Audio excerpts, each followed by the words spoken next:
Good afternoon, everybody. It's lovely to be with you, and I'm sat by the water today. It's lovely, isn't it? And today I'm just going to be reflecting on something that the Apostle Paul talked about.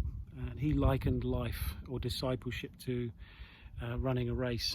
And he said these words. He says, "Do you not know all the runners? They run, but only one who gets a prize. But we are." He's talking about the Christian life, Christian discipleship, life in general, running a race so as to obtain the prize. And he would have been using very familiar language that the Greeks were used to, especially because a lot of them would have been grown up and celebrated and attended the Isthmian Games, which was only second to the Olympic Games. And they would have been there, they would have seen the runners, the boxers, the wrestlers, the whatever other event they would have put on there. They would have seen the amount of training that these guys would have had to do in order to win. And it was really important for them to win. And Paul is saying that for us, that in this Christian life, as a part of discipleship, we need to run the race of life to obtain the prize. That's not saying that we get the prize and then we're a Christian. No, he's saying we have to have that attitude, that mentality of running the race to win the prize.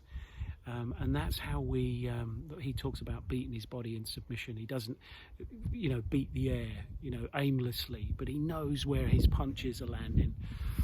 So he's saying, look, we need to run this race as if we are going for that prize. And I think all of us who have ever been into sports, we all put the training in, don't we? Do as hard as we can because we want to better ourselves, get a better score or get a better position and ultimately win a prize. And, that's really important, isn't it? He's saying that Christian life should be like that. And he said this, but we don't do it just like they did in the Isthmian Games for a perishable wreath or a prize. They would wear these little wreaths put on their head, which are made of plants. He said, we're doing it for an imperishable crown, a crown that lasts forever. And that's amazing, isn't it? And I just going to Timothy, when Paul would have been at Rome, he would have come to the end of his life. He would have reflected on his past life. He would have probably reflected on that time where Jesus met with him on the road to Damascus. He'd have probably thought all the things he's gone through. And he said this, I've fought the good fight. I've run the race. And now is waiting for me that crown of righteousness. But he says that that's not only just for me, but for all those who long for his appearing.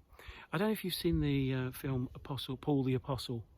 It absolutely wrecks me. I can't really watch it anymore because all throughout the film, Paul's looking back on his past life with regret. But he's always kind of anticipating seeing the Lord Jesus Christ. And it's at the end where he dies. All of a sudden you can see him look up and see his face.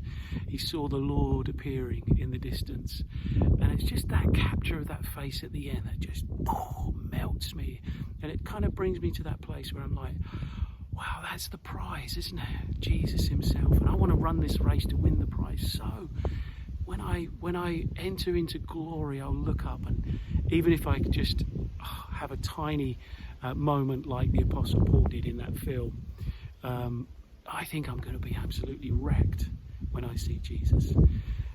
So run your race, run your life as if you're winning a prize. Remember, it's not that we have to get the prize to be a Christian. That's not what we're saying, but it's that motivation, that mentality, that we don't beat the air aimlessly. We know where our punches are landing, and we do it to win the prize, which is ultimately longing for his appearance. And one day we shall see him and be wrecked, just like 100 million times more wrecked than I was when I watched that film. Anyway, run the race to win, and I'll see you later. Bye.